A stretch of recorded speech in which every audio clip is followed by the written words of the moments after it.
BNP chairman Tarique Rahman বলেছেন, প্রতিহিংসা বা প্রতিশোধের পরিণতি কি হতে পারে দেশের মানুষ তা 5 আগস্ট দেখেছে।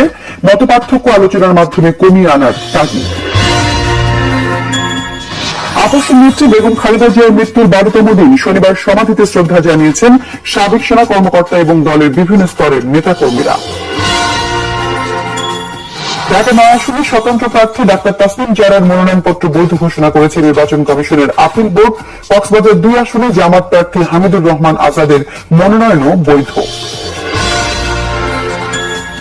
স্থানীয় সরকার উপদেষ্টা আদিলুর রহমান খান জানিয়েছেন, আগামী নির্বাচনের সবচেয়ে উল্লেখযোগ্য দিক হল গণভোট। ছাত্র জনতার রক্তে লেখা জুলাই সনদে হ্যাঁ ভোটের বিজয় জরুরি। অর্থ উপদেষ্টা ডক্টর সাইরুদ্দিন আহমেদ বলেছেন, তিনি গভর্নর হিসেবে ব্যর্থ হননি, উপদেষ্টা হিসেবেও ব্যর্থ হবেন না। বলেন, বাংলাদেশ সামনের দিকে যাবে, এটাই এখন বড় চ্যালেঞ্জ। বাংলাদেশ কোন বৈদেশিক ঋণের ফাঁদে পড়ছে মনে করেন সিপিডির সম্মানীয় ফেলো ডক্টর মুস্তাফিজুর রহমান। একই সাথে দেশীয় ঋণও বাড়ছে বলে জানান তিনি। ভিসা বন্ধ থেকে বাংলাদেশকে অব্যাহতির আহ্বান জানিয়েছেন জাতীয় নিরাপত্তা উপদেষ্টা ডক্টর খলিলুর রহমান। যুক্তরাষ্ট্রের 2 কর্মকর্তার সঙ্গে বৈঠক, ইতিবাচকভাবে বিবেচনার আশ্বাস মার্কিন পররাষ্ট্র মন্ত্রণালয়ের। শপথ নিয়েছেন বাংলাদেশে যুক্তরাষ্ট্রের নতুন রাষ্ট্রদূত বেন্ট ক্রিস্টেনসেন।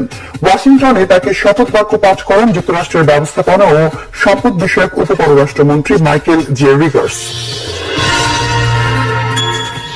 ইরানে বিক্ষোভকারীদের হত্যা সহ্য করবে না যুক্তরাষ্ট্র, সাফ জানালেন দেশটির প্রেসিডেন্ট ডোনাল্ড ট্রাম্প। ট্রাম্পকে খুশি করতে বিক্ষোভকারীরা ইরানি সমস্যা সৃষ্টি করছে, মন্তব্য আলী খামেনি। টি-20 বিশ্বকাপে বাংলাদেশ ভারতে না শ্রীলঙ্কায় কোথায় খেলবে সিদ্ধান্ত দেবে আইসিসি। এই বিষয়ে ভারতীয় ক্রিকেট বোর্ড কোনো মন্তব্য করবে না, জানিয়েছেন বোর্ডের প্রধান নির্বাহী দেবজিৎ সেকিয়া।